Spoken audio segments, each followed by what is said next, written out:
Ojo que está todo grabado. No. ¿Alguien va a grabar? ¿Quién va a grabar? Yo puse para grabar recién. Perfecto, buenísimo. Bueno, oremos. Padre, gracias por esta mañana, esta oportunidad que nos das, Señor, de pasar este día juntos con el equipo del Ministerio de Niños. Gracias, Señor, por su amor, por esta tarea y este grupo en que ellos sirven con tanto esfuerzo y diligencia. Te pido, Señor, que sigas guiándonos como iglesia para poder ser buenos administradores de la gracia que tú nos has dado, para que podamos invertir con sabiduría en la vida de estos que van a crecer y van a llevar todo lo que se está sembrando en sus corazones. Te pido que nos ayudes a aprovechar este día, que pueda rendirnos, Señor, y que pueda tener fruto en el crecimiento de estos siervos, Señor, que están ahí cada semana haciendo esa tarea, y, Señor, que podamos ver fruto en la vida de los niños también. Gracias por la forma en la que tú has dejado en tu palabra todo lo que necesitamos para poder hacer esta tarea. Danos claridad para poder entender los principios que vamos a estar estudiando, y ayúdanos, Señor, a ser diligentes y esforzarnos en aplicarlos cada día mejor. Te encomiendo todo esto a ti, en el nombre de Jesús. Amén. Bueno, vamos a empezar. Hoy tenemos un día que creo que nunca lo hemos hecho todavía, así que estamos siendo pioneros hoy. Por primera vez tenemos un día de jornada educativa. ¿Cómo lo llamaríamos? No sé, capacitación docente. ¡Wow! ¡Qué calidad! Hola, buenas noches. No. Hola, Ale. Y bueno, la verdad que me encantó la idea, y vamos a ver cómo nos va, y después seguro vamos a aprender a hacerlo mejor. Pero la idea es que hoy vamos a estar bastantes horas juntos, y vamos a tratar de cubrir un tema que tiene que ver con cómo prepararnos para la enseñanza de los niños. Sé que hay varios diferentes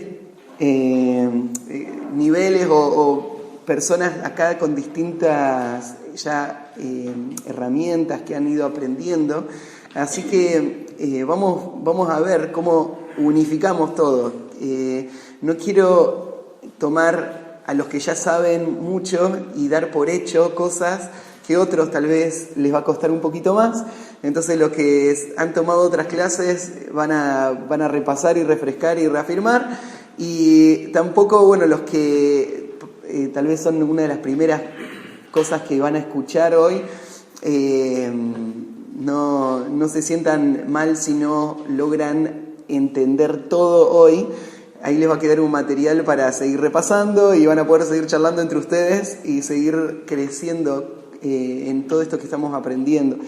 Mi idea es esta. Yo dividí todo en bloques de 1 hora y 45. Ya estamos arrancando tarde, así que este va a ser de 1 hora y cuarto más o menos. Pero les puse ahí 4 bloques que van a ser los tiempos de enseñanza que vamos a tener. Y mi idea es poder parar mientras vamos avanzando y tratar de ir haciendo algunos ejercicios, y que no solo escuchemos, sino que practiquemos y veamos a ver cómo nos va hoy, si logramos incorporar algunas herramientas nuevas que puedan servirles.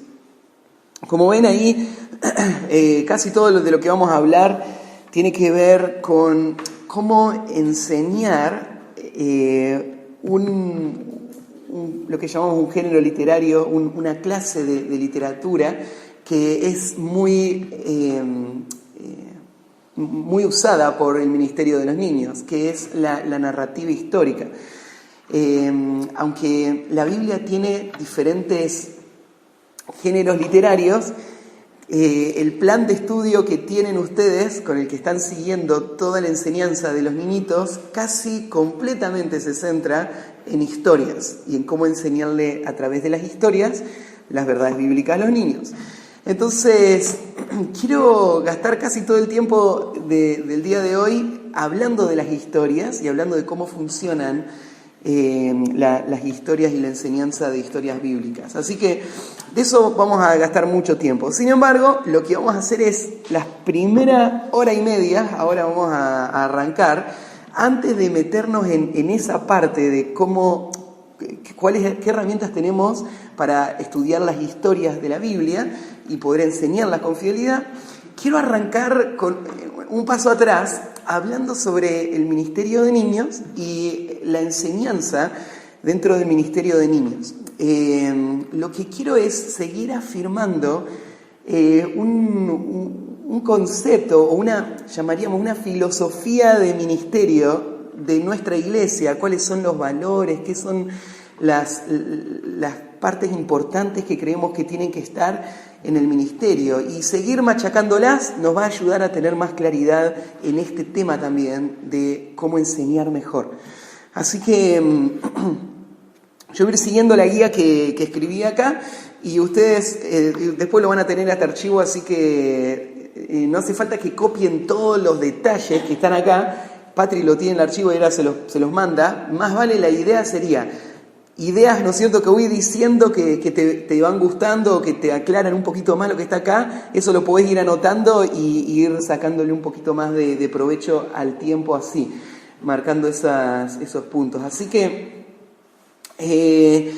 vamos a arrancar con la primera parte, principios básicos en la instrucción bíblica de los niños. Y arrancamos con un texto, el Salmo 78. Así que pueden abrir sus Biblias, si no, ahí lo tienen en la pantalla. Ese es el problema de la tecnología, nos quita nuestra Biblia de papel y nos hace depender de una pantalla, ¿no? Pero en el Salmo 78, arrancando del versículo 1, quiero arrancar acá porque es uno de los muchos pasajes que hablan acerca de la instrucción a los niños. Y este pasaje nos pone en perspectiva qué es lo que estamos haciendo, por qué lo estamos haciendo, y vamos a recordarlo juntos ahora esta mañana. Así que leemos un versículo cada uno. ¿Quieren, Patri? ¿Querés empezar con el versículo 1? Y hacemos así, vamos de adelante para atrás. Cuando termina Mili, Juan, Titi y... Escucha, pueblo mío, mi ley. Inclinad vuestros oídos a las palabras de mi boca. Sí, de adelante para atrás, ¿verdad? Pensé que era. Abriré mi boca en proverbios, hablaré cosas escondidas desde tiempos antiguos, las cuales hemos oído y entendido que nuestros padres nos las han contado. No las encubriremos a sus hijos, contando a las generaciones venideras las alabanzas de Jehová y su potencia y las maravillas que hizo. Él estableció testimonio en Jacob y puso ley en Israel, la cual mandó a nuestros padres que la notificasen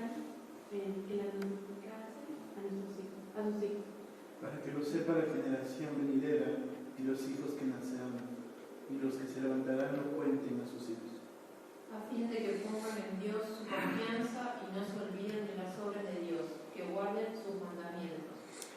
Y el 8 termino yo. Y no sean como sus padres, generación contumaz y rebelde, generación que no dispuso su corazón, ni fue fiel para con Dios su espíritu. Bueno, fíjense, leímos dos estrofas de este salmo. Este salmo es largo. A partir de ahí, el resto del salmo va a seguir desarrollando esa última idea, cómo los padres no obedecieron a Dios y todas las consecuencias que vinieron. Pero en estas dos, en la primera estrofa del salmo, del 1 al 4, Arranca con una introducción. Escucha, pueblo mío, mi ley, inclinad vuestro oído a las palabras de mi boca, abriré mi boca en proverbios, hablaré cosas escondidas de tiempos antiguos. Acá está introduciendo, ¿no es cierto? Voy a hacer un canal de revelación, de conocimiento. No soy la fuente, no soy el que está inventando nada, soy solamente una pieza dentro de un proceso, de un canal. Para estos que están escuchando es nuevo lo que voy a decir, pero estas cosas nosotros las oímos y las entendimos, nuestros padres nos las contaron. Yo soy solo un eslabón dentro de una larga cadena que ha ido transmitiendo este tesoro, esta verdad de generación en generación. Y hoy me toca a mí hacerlo, mira, no las encubriremos a sus hijos. Contaremos a las generaciones venideras las alabanzas de Dios y su potencia y las maravillas que hizo. Ahora me toca a mí transmitirla. Yo no voy a quedarme con nada, no voy a dejar nada sin tocar, porque quiero que esta nueva generación conozca a mi Dios, conozca al Dios grande que yo he conocido. Lo he conocido porque hubo alguien que me lo transfirió a mí. Esta es la idea de la enseñanza bíblica. La enseñanza bíblica no tiene que ver con descubrir un misterio, ¿no es cierto?, o inventar alguna nueva verdad, sino que tiene que ver con ser fiel en transmitir aquello que hemos recibido. Lo que Pablo le dijo a Timoteo, ¿no? Lo que has oído de mí ante muchos testigos, esto encarga a hombres fieles que se han ido en. Ahora, este salmista está diciendo, esto es mi función, esto es lo que yo quiero hacer. Este es el llamado del maestro. El maestro va a cumplir esta tarea. Ahora, el versículo 5 al 8 desarma esa idea un poquito más y explica esta tarea, este llamado. Fíjate el versículo 5. Él estableció testimonio en Jacob y puso ley en Israel. La base de la enseñanza, lo que va a ser transmitido, lo que yo recibí y ahora es mi tarea y mi responsabilidad comunicar, es algo que nació en Dios. Tiene a Dios como base, como fuente, y entonces tiene a Dios como autoridad. Es Él el que lo dio, ¿no es cierto? Él es su testimonio, es lo que Dios dice que es verdad. Y no solamente es su testimonio, es su ley. Es lo que Dios dice que debe ser hecho. Esto que Dios dijo debe ser creído, debe ser abrazado y debe ser practicado por todas las generaciones, porque Dios es el Dios de todos, ¿no? Él es por quien todo existe y es el que dirige todas las cosas. Así que el maestro tiene como fuente de autoridad y base de su enseñanza algo que nació en Dios. Y él fue el que lo puso ahí. Él estableció ese testimonio. En segundo lugar, va a decir, la cual mandó a nuestros padres que la notificaran a sus hijos. Ese Dios que se reveló, ese Dios que habló, ese Dios que dijo lo que es verdad y que dio sus leyes, ese Dios también ordenó que esas verdades sean transmitidas. La enseñanza no es una opción. La enseñanza es parte del diseño de Dios para transmitir esta verdad. Es su propósito, es su llamado. Es el patrón que Dios estableció, que cada generación sea responsable de transmitir a las que siguen esas verdades. Un detalle, ¿no es cierto?, ahí mandó a nuestros padres que la notifiquen a sus hijos. O sea, lo que está diciendo él es, la razón por la que yo lo sé es porque mis padres fueron fieles en hacerlo. El que yo sepa la verdad tiene que ver con alguien que lo transmitió. Pensalo en tu vida. ¿Qué tan agradecido estás vos por los maestros que has tenido en toda tu vida espiritual, hasta el día de hoy? El rol tan trascendental que ellos tuvieron en tu vida hoy te da este principio. Ahora vos estás en esta cadena. Ahora vos sos el responsable de transmitirlo a la próxima generación. Y nosotros ahora a nuestros hijos. El versículo 6, para que lo sepa la generación venidera. Para que lo sepa la generación venidera, y los hijos que nacieren y los que se levantarán lo cuenten a sus hijos. Esto, la meta no es solamente transmitirlo, sino preparar un fundamento que pueda sostener a las generaciones que van a seguir después. No solamente arraigar un conocimiento, sino establecer convicciones que lleven ese conocimiento a la próxima generación también. Esta persona que va a seguir tiene que haberlo abrazado para esto, tiene que haberlo hecho propio y tiene que ahora poder transmitirlo a los demás. Pero el versículo 7, a fin de que pongan en Dios su confianza y no se olviden de las obras de Dios, que guarden sus mandamientos. Qué gran propósito es este, ¿no? La instrucción no tiene que ver solamente con información. No es solamente aprender historias, no es solamente memorizar versículos. El fin al que nos estamos apuntando es una transformación del corazón, que tiene que ver con la conversión de la persona, con que esta persona, ponga en Dios su confianza, su fe, podríamos decirlo, ¿no? Su confianza. Esta persona va a abrazar esto. El conocimiento que le vamos a transmitir va a llevar a esta persona a verse perdido, a ver en Dios su única esperanza, a ver la gloria de Dios en la faz de Jesucristo y a ahora seguir a Cristo como su Salvador, como el Señor de su vida. Y entonces no se olviden de las obras de Dios y guarden sus mandamientos. Guardar los mandamientos, nosotros sabemos en el libro de los Salmos y de Proverbios, es una consecuencia del temor a Dios. Guardar los mandamientos no es solamente una cuestión de que se puede forzar, sino que es algo que depende de la naturaleza de la persona misma. Por eso lo que el salmista en realidad está diciendo es la instrucción, lo que tiene como fin es llevar y guiar hacia un cambio de corazón, una persona que tenga fe y que en temor a Dios ahora viva una vida que refleje esta verdad, que refleje la obediencia a Dios. Y guardando sus mandamientos, entonces reciban todas las bendiciones de Dios, porque el versículo 8 dice, y no sean como sus padres, generación contumaz y rebelde, generación que no dispuso su corazón ni fue fiel para con Dios su espíritu. Y acá está haciendo referencia a la época que Israel, ¿se acuerdan cuando salió de Egipto? Esa generación fue una generación descrita acá, rebelde, contumaz, no dispuso su corazón, no fue fiel a Dios en su espíritu. Y por eso toda esa generación murió en el desierto.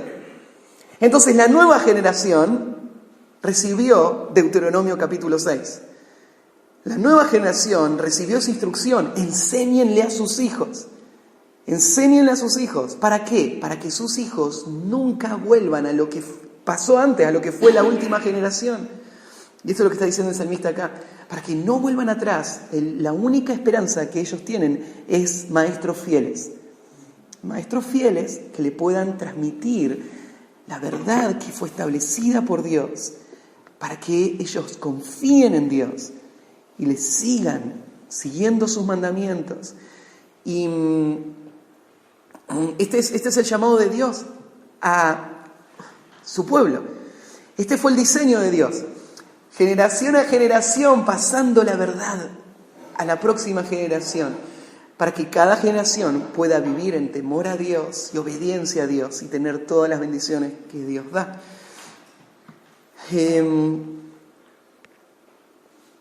Entonces, partimos desde ese principio. Dios diseñó la instrucción de los niños. Esto no es algo que es producto de ninguna iglesia, ningún método moderno. Esto fue, y tiene una razón de ser, tiene un valor muy importante. Esta etapa de la vida es la etapa crítica donde dar esa instrucción. Así que nosotros estamos en esa cadena, en esa línea, ¿sí? Nosotros hemos entrado ahora dentro de este proceso. Entonces, entendiendo este primer principio de la instrucción de los niños, ahora vamos a otro salmo, Salmo 127. Hace algunos domingos, cuando estábamos en la presentación del Ilú, leímos el Salmo 127. Lo vamos a volver a repasar.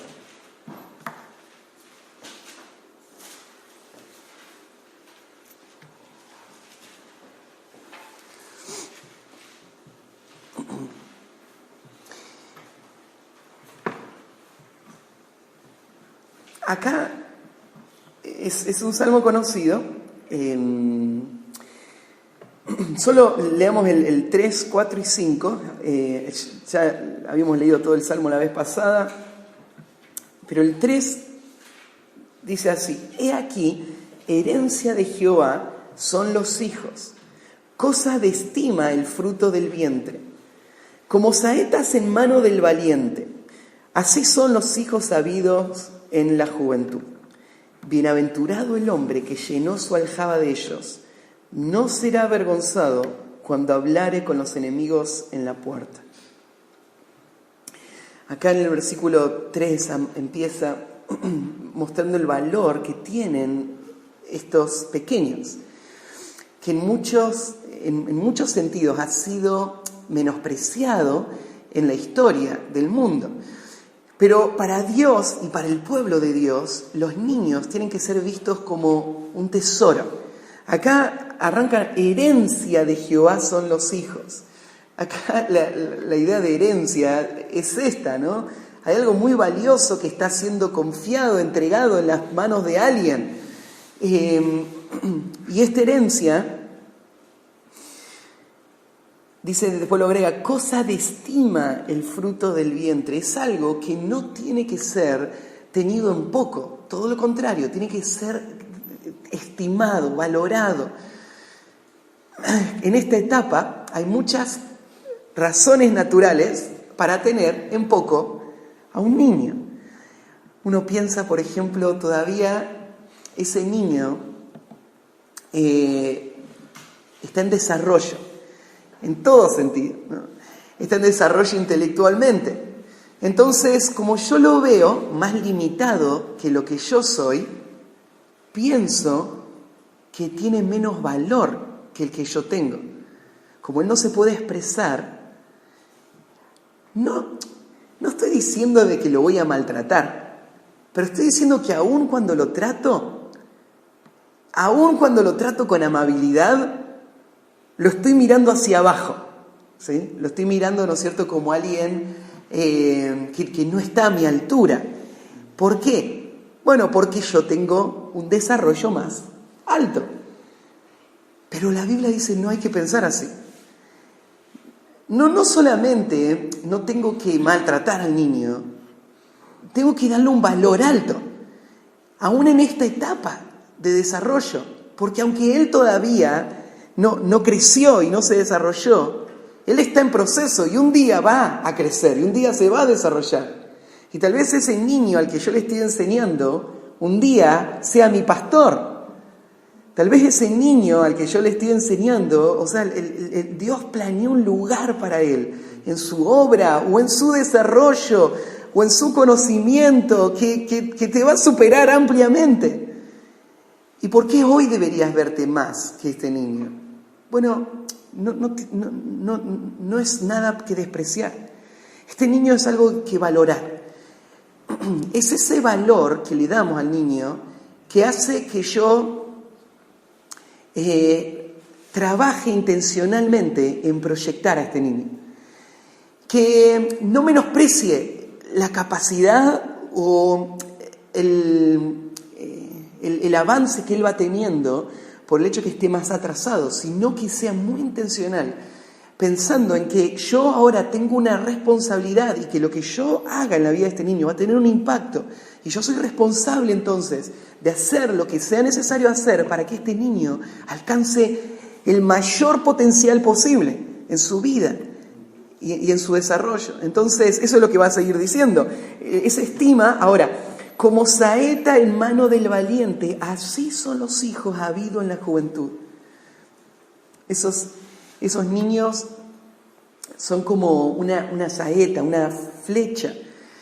La flecha, ¿no es cierto?, no era un juguete, ¿no es cierto?, del mundo antiguo. Era un arma que servía para matar personas o matar animales, para cacería, pero la flecha tiene una connotación que hasta el día de hoy nosotros la imaginamos, ¿no es cierto? La flecha apunta a un blanco y esa flecha tiene valor si puede dar en el blanco. Entonces, lo que acá habla la flecha es esto: el niño no es un tiro al aire, ¿no? Podríamos decirlo en lenguaje moderno. El niño es la bala de un francotirador, pensémoslo, ¿cierto? Es esa bala, ¿no es cierto?, que la va a poner, y no es una ametralladora que tira para todos lados, es una bala, ¿no es cierto?, que tiene un propósito, fue creada para esto. Y este hombre que está puesto en ese arma está mirando por un telescopio, ¿no es cierto?, un largavista, está queriendo que esa bala pegue en un lado, ¿no es cierto?, y tiene una sola chance y va a largarla. La vida es así, la vida no vuelve atrás. Lo que no hiciste, no lo hiciste, ¿no es cierto? Hay cosas que vos te das cuenta. Vos podrías hoy, si querés, decidir, Juan, estudiar medicina. Podrías hacerlo. Pero ya no vas a poder decidir estudiar medicina a los 18 años. Porque los 18 ya pasaron. ¿Sí? Y estudiar hoy no va a ser lo mismo que estudiar a los 18 años. O sea, hay cosas en la vida que pasan, ¿no es cierto? Y pasaron. Y ahora puedo hacer cosas nuevas, pero ya no puedo volver atrás. La vida es así. Y este niño está empezando toda la trayectoria de su vida. Y su vida está siendo impulsada, siendo lanzada.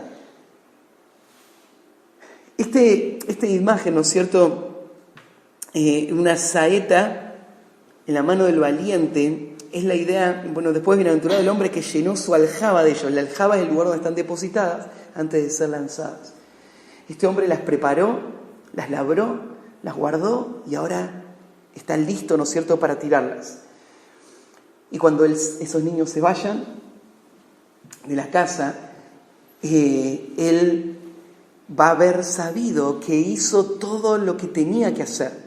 Y por eso vienen todas las promesas después.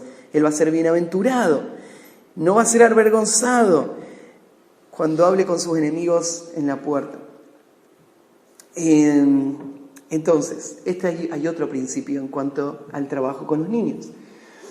El principio anterior que veíamos fue parte del diseño de Dios, que Él planeó para el bien de los hombres y para su propia gloria, que su verdad sea transmitida de generación en generación. Y este salmo nos enseña el principio de la intencionalidad. Un regalo, un tesoro que tiene que ser cuidado y que tiene que ser visto como una proyección que se está dando hacia dónde este niño va a ser lanzado.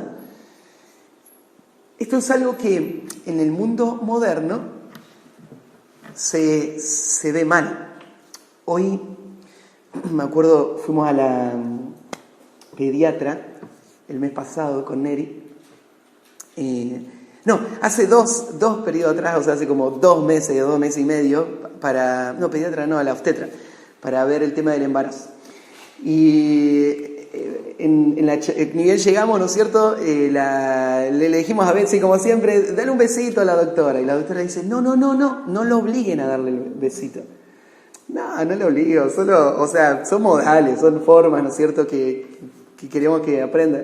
No, dice, porque viste cómo está todo ahora fomentando la libertad y la independencia de los niños. No hay que forzarlos a que hagan cosas que ellos no quieren hacer.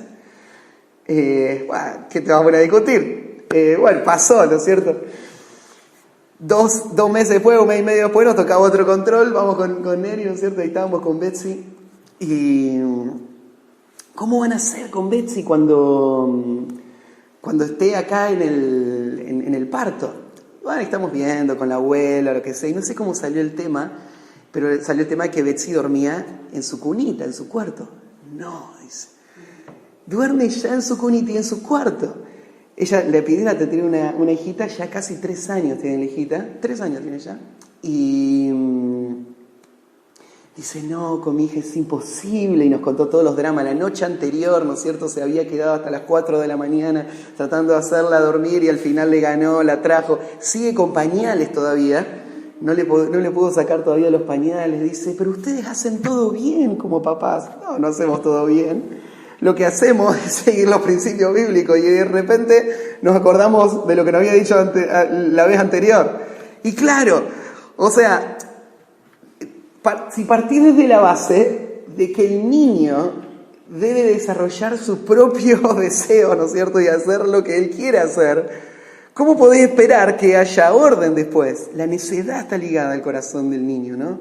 Pero la mente hoy de la sociedad es una forma de abuso el condicionar la dirección en la que el niño vaya a avanzar. Si vos le estás induciendo, por ejemplo, al niño a pensar espiritualmente de cierta manera, estás abusando de él. ¿Por qué? Porque él es pequeño y vulnerable.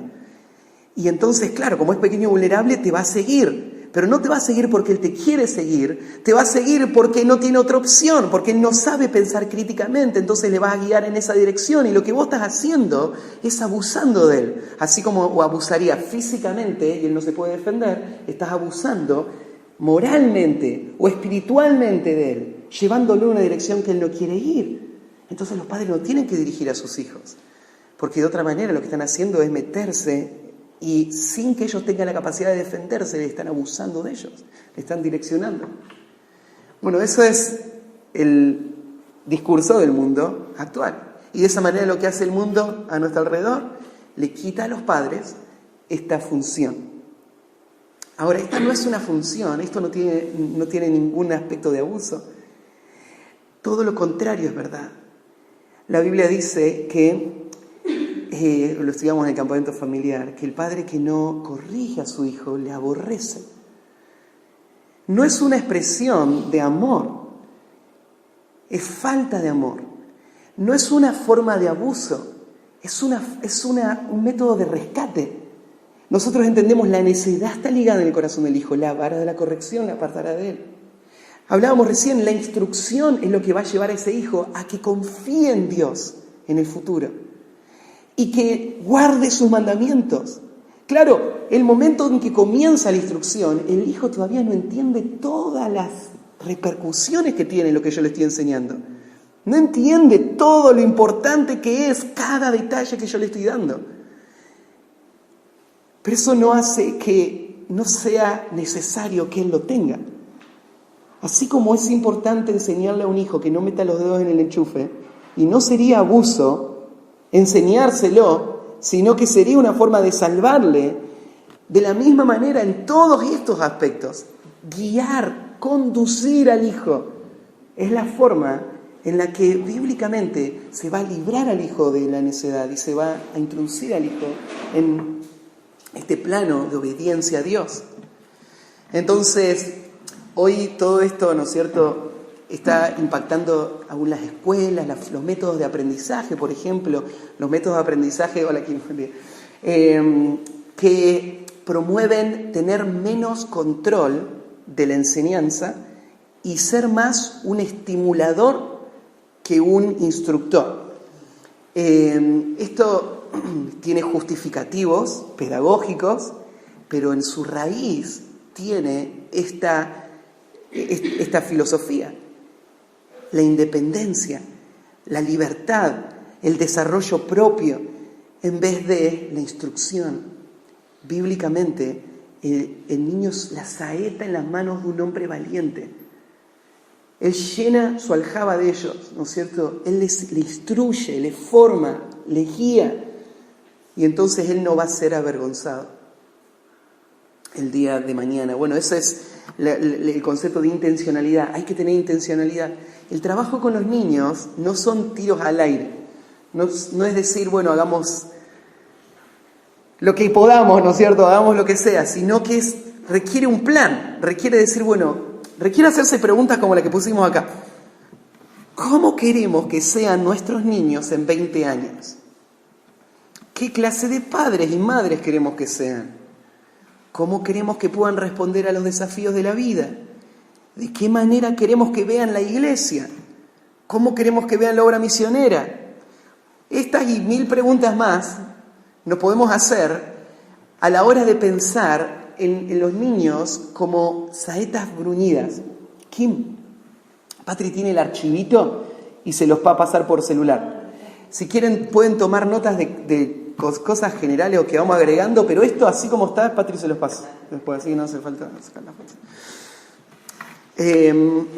Les puedes sacar todas las que quieras, pero solo para ahorrarte el trabajo. No se ve bien, ¿no? Entonces, esto es lo que hay que cultivar. Tenemos que trabajar como equipo. Tenemos que pensar cada vez mejor en estas preguntas y pensar qué de lo que estamos haciendo va dando forma a eso que queremos ver el día de mañana en estos niños. Porque como regla, esta es la primera regla de los bebés. Para los que ya tuvimos bebés, la aprendimos a las duras, y los que ya no tuvieron bebés y algún día va a tener, es bueno saberlo antes de arrancar. La primera regla de los bebés es que los bebés son moldeables, ¿sí? Cuando el papá arranca, piensa que él está reaccionando al bebé, ¿no es cierto? Entonces, el bebé no quiere dormir, el bebé no quiere comer, el bebé duerme a esta hora, duerme a aquella hora, ¿no es cierto? Y el papá piensa, ¿qué puedo hacer para reaccionar al bebé? Pero la primera regla es que los bebés son moldeables. Vos podés establecer prácticamente cualquier patrón que vos te imagines, ¿no es cierto?, en la vida del bebé. Si tenés suficiente diligencia, constancia y capacidad de soportar llantos, ¿sí? Porque requiere un tiempito de aguantar llantos. Pero si vos te lo aguantás ese momento, el bebé se adapta. Tal vez tome 2 días, 3 días o 2 semanas. Pero tarde o temprano el bebé se va a dormir solo, ¿sí? Es así. Es la primera regla del bebé. Pero hasta que no aprendes esa regla, vos sentís que el bebé está en control, está dirigiendo. Bueno, así como el bebé es moldeable en ese aspecto, son moldeables en muchos otros aspectos. Son moldeables en cuanto a las relaciones, en cuanto a cómo se ven a sí mismos, cómo ven a sus padres, cómo ven a la iglesia, todo eso es moldeable. Uno no se da cuenta del impacto que están teniendo las cosas que hace, pero va formando. Y después de tiempo uno se pregunta, mirá cómo, claro, a vos te salió el hijo así, te dice, ¿no es cierto?, en la respuesta, y a mí me salió así. Pero gran parte de lo que los hijos son, hay personalidad, pero gran parte de lo que los hijos son es el resultado de el golpe, ¿no es cierto?, el moldeo, ¿no es cierto?, o las manos suaves del alfarero, pongámoslo así, en vez del golpe. ¿No es cierto?, que fue dando forma a eso, ¿no es cierto? Son moldeables. Y en esta etapa, ¿no es cierto?, a veces hay que soportar la resistencia del corazón, pero suele tener ese resultado. Entonces, ustedes están trabajando con material dócil en muchos sentidos, que con el paso del tiempo se va volviendo cada vez más estático, ¿sí? Va desarrollando sus propias formas, sus propias convicciones, que después es difícil darle forma en el futuro. Entonces, estas son las cosas que nos tenemos que preguntar. Bueno, yo les puse acá a continuación algunos principios que quisiera que tengan en cuenta como ministerio de niños a la hora de pensar en ese futuro, qué es lo que estamos queriendo formar. Esto que puse acá serían 3 valores que el Ministerio de Niños de la IBM de San Justo debería buscar, debería desarrollar, que son valores que lo hemos hablado, lo hemos enseñado y que creo que son cosas que todos entendemos y abrazamos, pero que son cosas que tenemos que seguir puliendo para que sean las que nos dirijan. Entonces, 3 valores. Primero, los 3 están ahí: la suficiencia de las Escrituras para la formación del niño. Segundo, la centralidad de la familia para la instrucción del niño. Tercero, la participación de la vida de la iglesia para el desarrollo espiritual y social del niño. ¿Sí? Tres principios que quiero que los pensemos un ratito. Hablamos, ¿no es cierto?, de ser intencionales. Tenemos que trabajar intencionalmente para formar ciertas cosas en la vida de este niño. Estos 3 son 3 pilares en los que hay que trabajar. En todo lo que enseñemos y hagamos, esto tenemos que transmitir, porque esto va a formar la clase de hombres y mujeres que queremos ver el día de mañana, ¿sí? Primero, la suficiencia de las Escrituras para la formación del niño. Primero, lo que voy a hacer, vamos a hacer así. Voy a pasar por el primer punto, y después vamos a charlarlos un ratito, ¿sí? Así que quiero que pienses un poquito más en cada uno de estos puntos, y que pienses en qué significan, y pienses en cómo se aplican en la vida del ministerio de los niños, ¿sí? Porque lo vamos a charlar. Primero, la suficiencia de la Escritura para la formación del niño. Primero, queremos darles una base para que tengan un conocimiento general de toda la Biblia antes de terminar su tiempo en la escuela dominical de niños. Esto es lo que esperamos que suceda. Yo sé que niñitos llegan en diferentes momentos de su infancia. Algunos llegan ya al final y no pueden cumplirlo completamente. Y hay limitaciones también, a veces con la vida inestable de los padres, que vienen, se van, están un tiempo y no estuvo, ¿no es cierto? Y así que el niño no vio todo.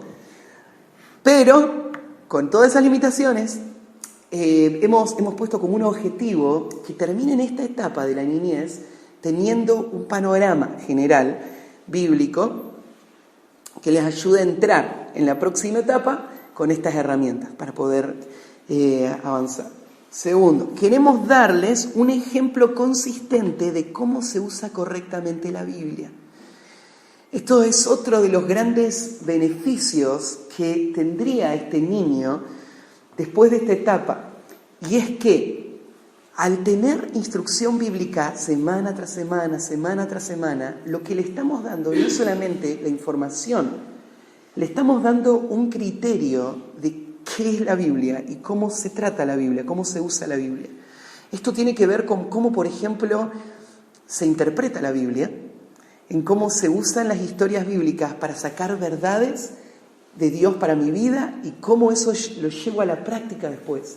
Ese patrón que el niño aprende en esa edad, eso es lo que le va a hacer madurar y crecer el resto de la vida. Si el niño aprende ese patrón desde este momento, entonces eso va a ahorrar mucho tiempo en el futuro, muchos dolores de cabeza, muchos años perdidos, ¿no es cierto?, en reunión tras reunión, sin nunca poder conectar. ¿Cómo aprovechar esa reunión? ¿Cómo aprovechar la enseñanza que me está dando el que me está enseñando? Entonces, sería enseñar cómo se usa correctamente la Biblia. Queremos, en tercer lugar, que guarden en su corazón la mayor cantidad de textos bíblicos posibles. Esto sería otra meta. En la etapa de la niñez, la capacidad de retención es muy alta. No hay que desperdiciar eso. Sé que no todos los niños pueden ir al mismo nivel, al mismo ritmo, pero una pregunta o una meta que pienso que tenemos que tener como Ministerio de Niños es el niño en el estado en el que esté, como haya llegado, con las familias que tengan, ¿no es cierto?, lo que sea, cómo estimulamos la mayor retención posible de la verdad, porque esa verdad que está en su corazón va a quedar ahí el resto de su vida. Los primeros versículos que yo memoricé de niño, ni sé por qué me los memoricé. Creo que podrían haber elegido mejores versículos la maestra de escuela dominical, porque me acuerdo, por ejemplo, yo les conté que de chiquito yo decía siempre que mi versículo preferido era Filipenses 1:12. Quiero que sepáis, hermanos, que las cosas que me han sucedido han redundado más bien para el progreso del Evangelio. Ese fue uno de los primeros versículos que memoricé, no sé, habría tenido 7, 8 años, en algún momento me memoricé ese versículo y me quedó. Y como fue el primero que memoricé, había momentos que no me acordaba ningún otro. Entonces me preguntaban, ¿cuál es tu versículo preferido? Y decía ese para no quedar mal. Entonces me quedó en la cabeza. Te quedan, ¿no es cierto? Los versículos que te memorizás en la niñez quedan toda tu vida y van a dar forma a tus decisiones, a tus criterios por muchos años. Hay que ponerlos ahí, muchos versículos, y los niños pueden aprender mucho. Yo pienso, por ejemplo, con el librito de Charlie Te Cuenta, y de forma no precisa, pero bastante general, Betsy se sabe más de 20 versículos ahora, ¿sí? Que los puede relacionar, algunos con los dibujitos y otros solita, ¿no es cierto? Vos le decís la primera palabra y te lo va diciendo al versículo. Y vos decís, bueno, si se logró esto en poquito tiempo, ¿qué se puede lograr? ¿Podemos lograr que cuando termine a los 12 años se sepa varios libros de la Biblia de memoria? Podría ser hecho. No sería algo imposible de alcanzar.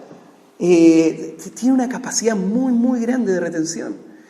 Hay que aprovechar eso. Hay que grabar lo más posible. No ocupa espacio.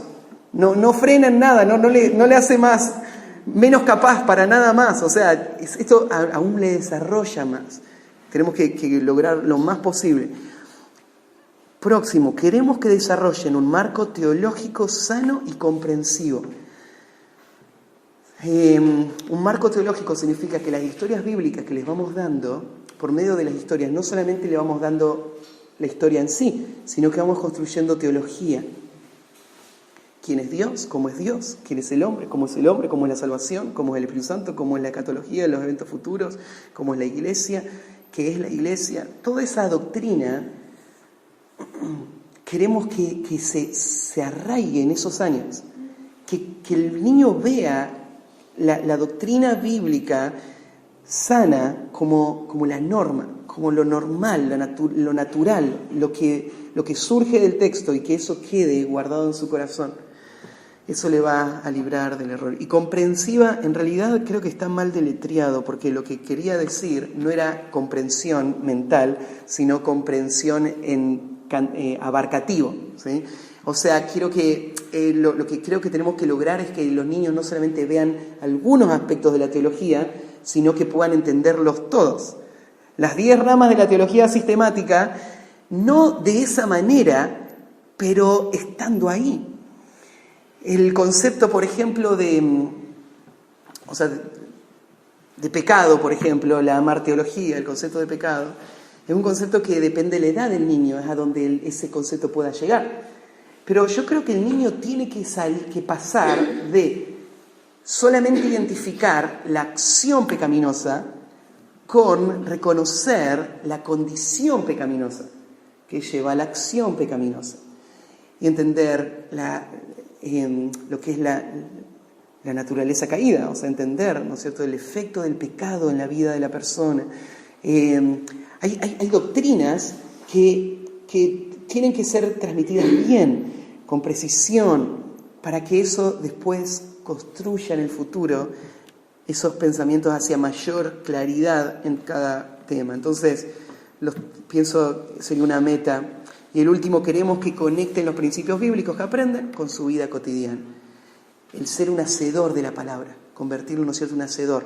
Escucho y hago. Esa dinámica es la que tenemos que formar en esos años. Creo que todo esto sería mostrar que la escritura es suficiente para la formación del niño. Esto pienso que debería ser un valor, un principio que va a formar lo que queremos ver en el futuro. Lo que queremos ver en el futuro tiene que ver con que podamos poner esto en la vida de los niñitos. ¿Sí? A ver, paramos. Pausa. ¿Qué piensan? Tim, dale. Que yo te escuchaba, ¿cómo saldría un niño terminando la escuela dominical y pasando a la siguiente etapa? Ajá. Entonces, ¿qué pasó con nosotros? O no lo supimos hacer, de que los que pasan a los preadolescentes, bueno, tuvimos 2 o 3 y ninguno, Maggie, Sol, a mí en este caso también influencia el padre, nos pasa que es una preocupación nuestra. Entonces nunca pusimos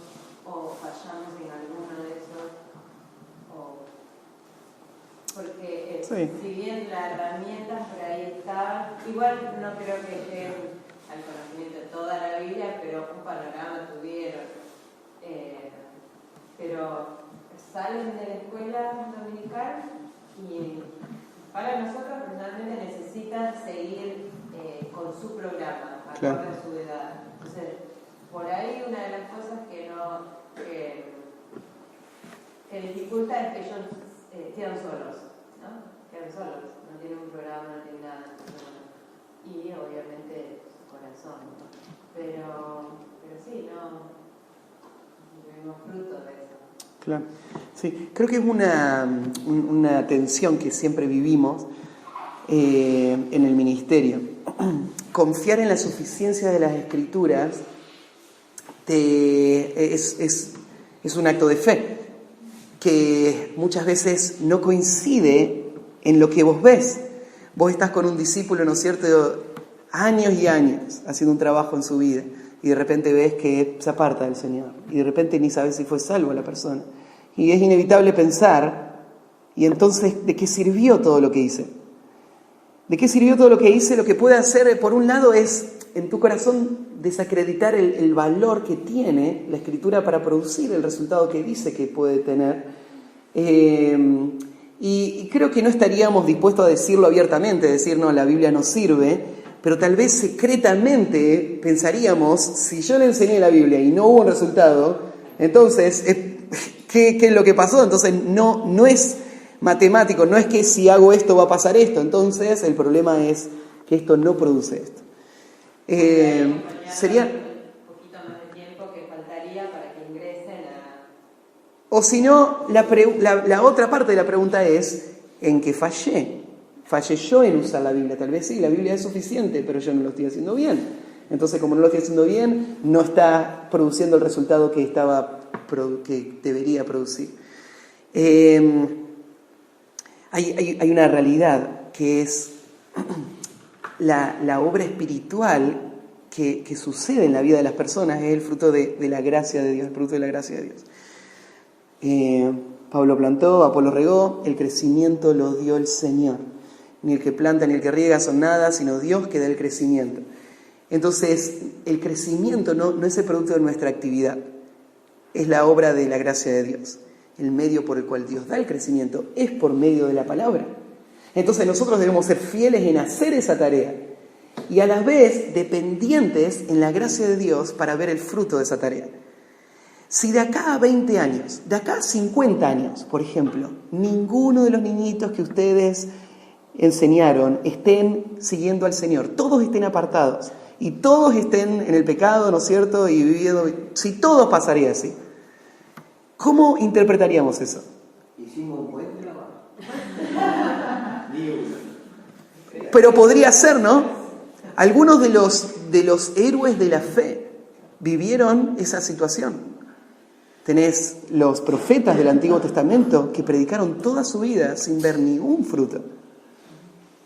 Entonces, podría ser que hiciste un buen trabajo. O no, podría ser que no hiciste un buen trabajo también. Eso habría que evaluarlo de acá a 20 años. No, podríamos ir evaluando en el camino, ¿no? De cómo hacerlo mejor. Pero la verdad que... No es momento de hablarlo, pero sí queremos como empezar a hacer algo con los preadolescentes. Porque sentimos que el mundo los está absorbiendo y si no hay un acompañamiento desde la casa... Claro. Sí, yo lo que quiero tal vez es mantenernos en el principio, por eso yo tomé la pregunta de Kim y no me fui con la pregunta a cambiar la estructura de nuestra iglesia, sino lo que hice fue responder la pregunta en el principio que estamos estudiando. Ustedes como maestros de escuela dominical tienen que construir confianza en la Escritura y en trabajar en la Escritura y creer que eso Dios lo va a usar para dar crecimiento. Si hay que hacer cambios estructurales en la vida de la iglesia, creo que podemos hablarlo, pero sí, no tiene que ver con este principio, ¿sí? Si hay que hacer algo para los preadolescentes. Pero sería una pregunta, ¿no es cierto?, después, lo que estamos haciendo, ¿lo estamos haciendo bien? ¿Cómo hacerlo mejor? Tal vez parte de lo de hacerlo mejor sería cómo crear mejor esa transición, cómo trabajar mejor en la próxima etapa. ¿sí? Pero lo que yo no quisiera es desviar la atención, porque yo ahora quiero poner la atención sobre la responsabilidad de ustedes en este área, en esta tarea, ¿sí? Yo creo que nos falta, o sea, yo como maestra también, más intencionalidad en las clases que hacemos y en cómo pensarlo, o sea, porque lleva tiempo el hecho de no solamente estudiarlo, sino hacer esa conexión entre la palabra de Dios y la vida del niño, que pueda encontrar las verdades bíblicas que sean aplicables a su vida, ¿no? Creo que esa es una de las partes más difíciles, y para que no quede solamente en la historia y que el niño se vaya y después no recuerda. Obviamente sabemos que la palabra de Dios por sí sola es suficiente, pero bueno, cómo ser intencionales, creo que eso cuando a mí me falta todavía también, más intencionales en cómo poder hacer esa conexión para que el niño se vaya con una idea clara y fija de cómo se vive de acuerdo a esa verdad que aprendió. Eso creo que falta mucho. Esa es la regla viva. Exactamente, o sea, sí, la conexión en cuanto a la verdad bíblica, ¿no? Y obviamente encuadrar un poco mejor nuestras clases, obviamente es un trabajo grande también en todo lo que es un panorama teológico, bíblico correcto, digamos, ¿no? Que puedas tener ahí toda la estructura de las clases, desde que arrancó hasta que terminó, viendo toda la teología ahí, sí, ¿no? Creo que no hace falta planearlo completamente. Cuando vos pensás, por ejemplo, la forma en la que yo voy haciéndolo con la iglesia, en la enseñanza de los domingos, yo voy predicando pasaje por pasaje y cada pasaje tiene un contenido teológico. Y eso, cuando llegue el momento, lo que yo hago, en vez de suavizarlo o en vez de solamente tratar cosas prácticas, yo me meto en la parte teológica del pasaje también. Y a medida que voy estudiando en cada pasaje las partes teológicas de ese pasaje, voy armándole en la mente de las personas la idea teológica en cada área, en cuanto a Dios, al hombre, al pecado, a la iglesia, a los eventos futuros. Y a veces yo hago paréntesis, ¿no es cierto? Y digo, bueno, y esto, y aclaro algo, o explico una palabra y digo, hay corrientes que dirían esto, pero esto es lo que está diciendo el texto acá, y me voy metiendo en los conceptos teológicos en el pasaje. Entonces no haría falta planear toda la teología sistemática en los años de enseñanza. No, lo que hace falta es, cuando pasás por el pasaje, darle atención a eso, y no solamente descartarlo, porque son niños. Los niños lo que necesitan es aprender a obedecer al papá. Claro, necesitan aprender a obedecer al papá, pero necesitan entender el concepto, por ejemplo, también de lo que es la justicia de Dios, por ejemplo, o la santidad de Dios, porque es el temor a Dios lo que le va a llevar a reconocer la obediencia al Padre como una extensión de la obediencia a Dios.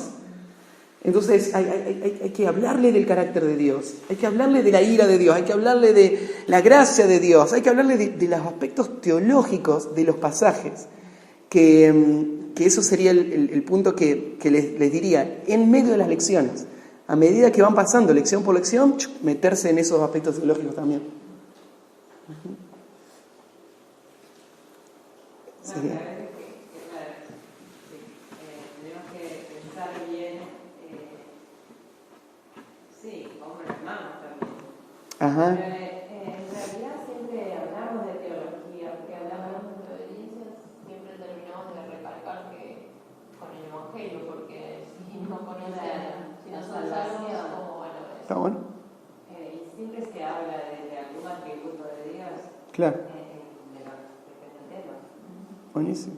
Sí. No lo pongo acá porque no lo estén haciendo, lo pongo para remarcar, ¿no es cierto?, que estos tienen que ser valores que en el Ministerio de Niños tenemos que seguir cultivando, ¿sí? Seguir trabajando. Sí, el hecho también está en que todo el tiempo uno va aprendiendo también, no es que Claro. vos te parás ahí porque lo sabes todo y es solamente transmitirlo, o sea, vos mismo vas aprendiendo. Cada semana cuando estás estudiando el pasaje o la historia o cómo lo aplicás, a veces nos pasa y cómo lo lleva a la práctica, porque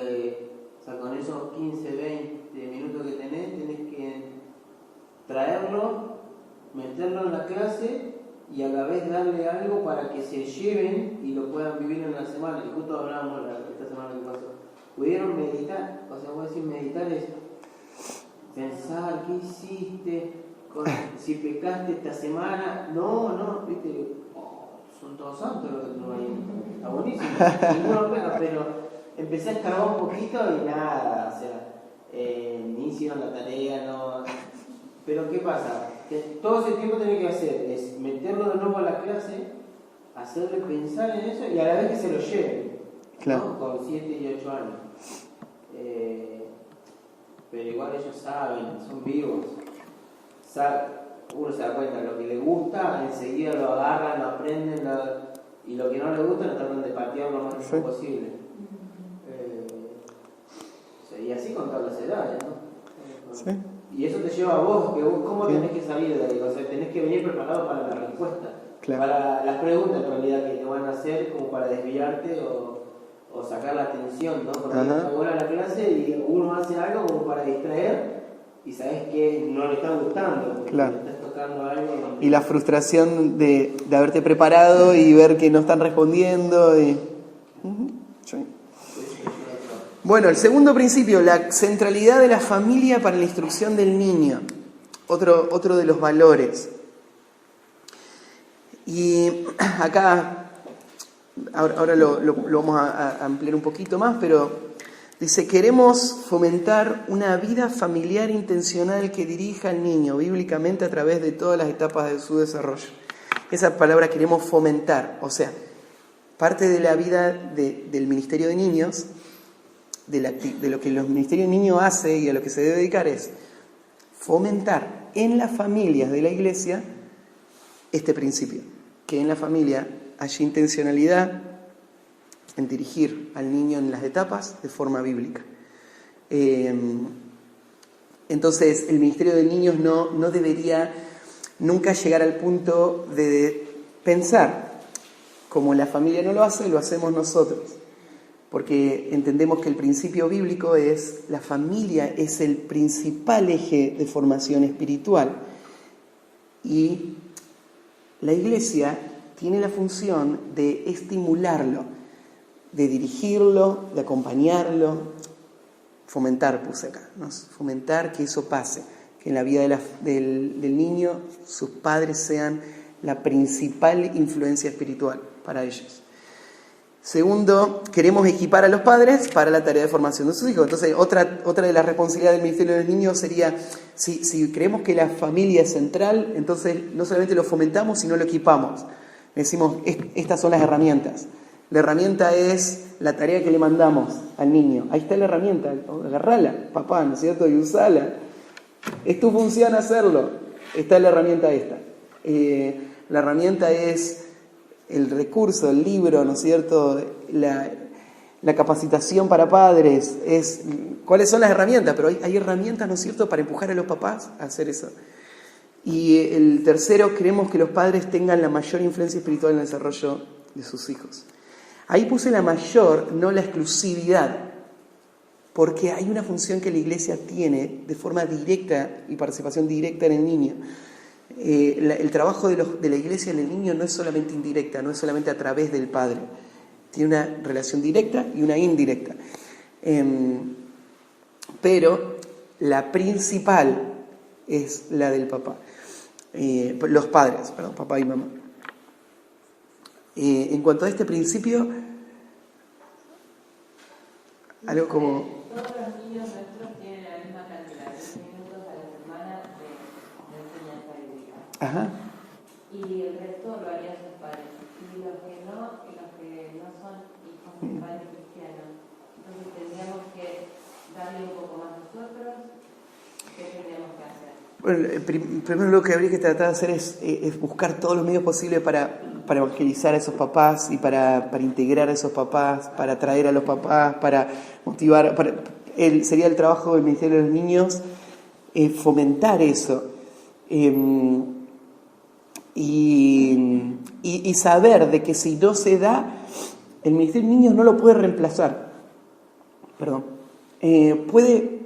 Puede trabajar extra, pero no puede tomar la función del papá. y entonces va a haber desventajas, va a haber formas en las que el niño va a tener solamente una pieza y no todo lo que sería bueno que él tenga.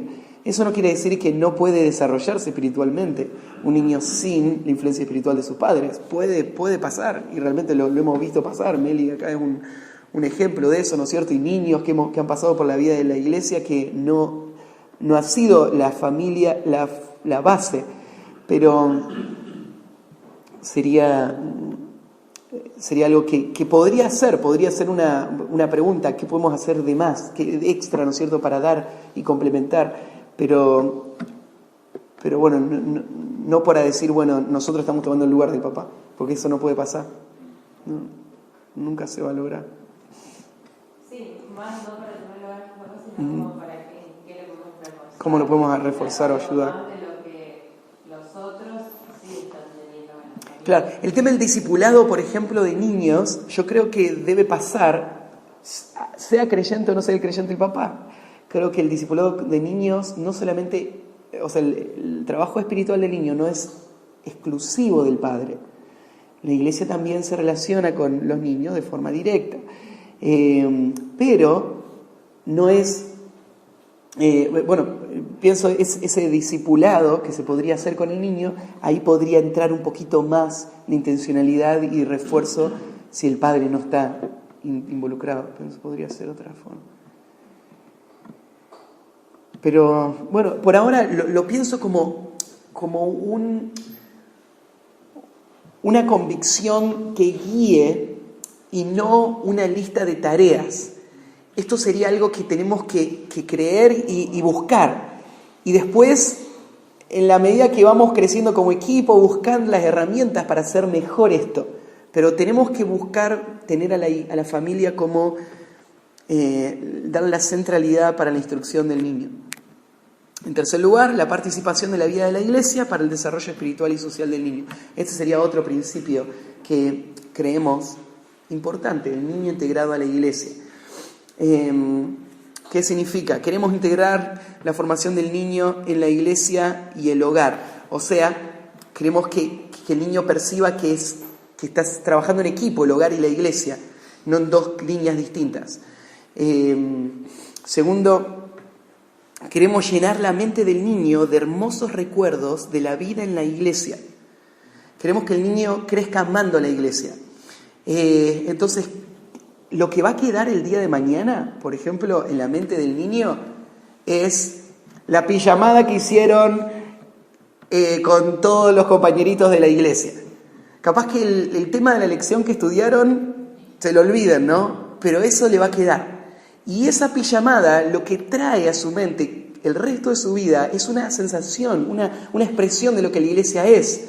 Es un recuerdo, es parte de su identidad. Esta es mi iglesia. ¿Por qué? Porque en mi iglesia yo de niño hacía pijamadas. O sea, son cosas pequeñas en nuestra idea, ¿no es cierto?, de adultos tal vez. Pero en la vida del niño, una de las cosas que queremos lograr es que durante esta etapa se cargue ese cofre de estos tesoros de recuerdos. Recuerdo de lo que es la iglesia. ¿Por qué? Porque creemos que en el resto de su vida la iglesia debe ser central. Entonces, en esta etapa hay que poner el valor. No puede ser la iglesia el lugar donde haya que ir a la fuerza, ¿sí? Porque lo podemos lograr en la infancia, pero si no se cargaron esos recuerdos, después, cuando sea adulto, ya no va a venir a la fuerza. Nadie lo va a traer a la fuerza, ¿no? A la iglesia. Entonces, su desarrollo espiritual y social. Quiere decir, queremos que el niño desarrolle relaciones significativas con niños y adultos de la iglesia que sirvan para su desarrollo espiritual. Queremos que tengan sus amiguitos, sus mejores amiguitos que estén ahí en la iglesia. Que no sea su compañero de aula, sino que sea su amigo, la persona espiritual con la que comparten. Esto a veces es difícil porque es reducido el grupo y a veces no tiene nadie de su edad para compartir. Y bueno, hay que orar para que el Señor permita que se den esas amistades. Pero sería un objetivo, fomentar, que se visiten, que hagan, ¿no es cierto?, cosas dentro de la vida de la iglesia, que hagan amistades. Y que hagan relaciones con adultos también, que vean a los grandes como sus tíos y tías, ¿no es cierto? Gente cercana en quien confiar, gente cercana con quien relacionarse, que le ayude espiritualmente, que le desarrolle espiritualmente. Habría que buscar la forma en cómo hacerlo. No sé cómo hacerlo, no sé si habría nuevas formas de hacerlo, no sé si, el día de la comida en la iglesia, ver cómo hacer que ese niñito, o sea, se sentó con Juanchi, por ejemplo. Todos los niñitos de este último domingo estaban todos en la mesa y Juanchi ahí sentado en el medio. Buenísimo, ¿no es cierto? ¿Qué se puede hacer para desarrollar más la relación entre adultos y niños? Habría que pensarlo mejor. Queremos que el niño experimente las diferentes expresiones de la vida de la iglesia sintiéndose integrado a ella. O sea, que el niño no se ve excluido de la iglesia. Hagan algo para los niños y nosotros hacemos la vida de la iglesia. En la reunión casera, los niñitos ahí. Los niñitos pidiendo motivo de oración, pidiendo canciones, participando en la conversación de la vida espiritual, lo que se desprendió el domingo, los niños integrados en el culto dominical, en las misiones, etcétera, etcétera, ¿no es cierto? O sea, todo lo que la iglesia vive, los niños ahí también pegados a la iglesia. Yo pienso que estas serían formas en las que se mostraría este valor. La iglesia como la participación de la vida en la iglesia para el desarrollo espiritual y social del niño. Bueno, algo en cuanto a eso, a ver, que se puede agregar. Perdón. Sí, creo que a veces cuesta mucho más que el chico se acerque al grande, que nosotros deberíamos decirle al grande que se acerque al niño, como romper barreras, ¿no? Uh-huh. Con lo que dijiste de la mesa,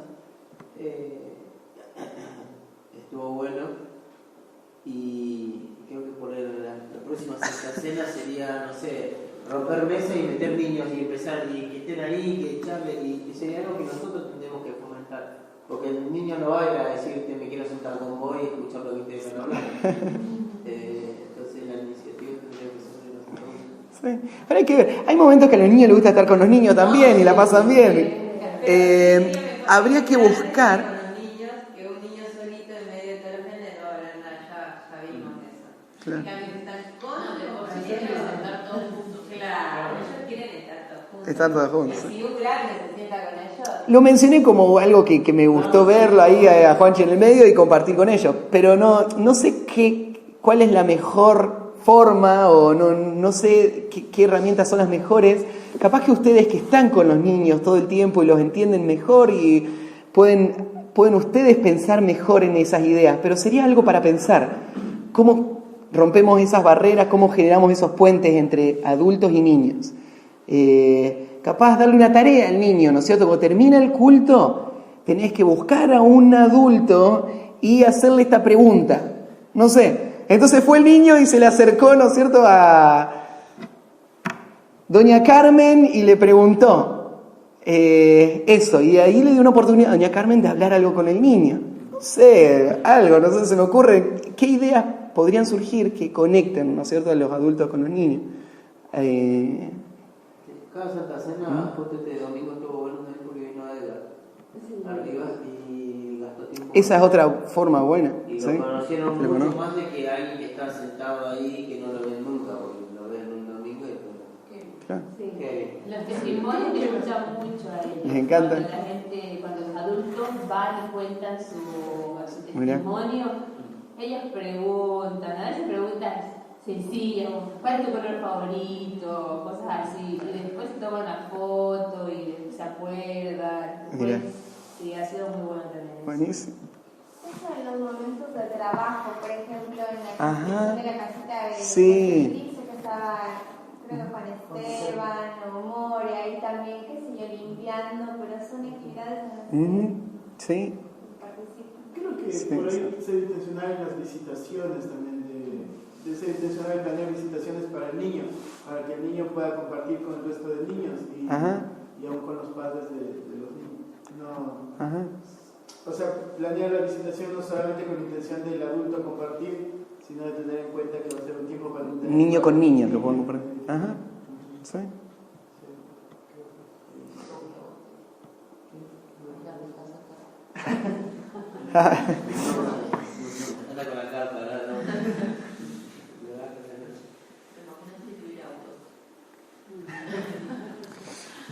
Bueno, vamos a pasar esta próxima partecita más rápido. Ya hemos hablado bastante.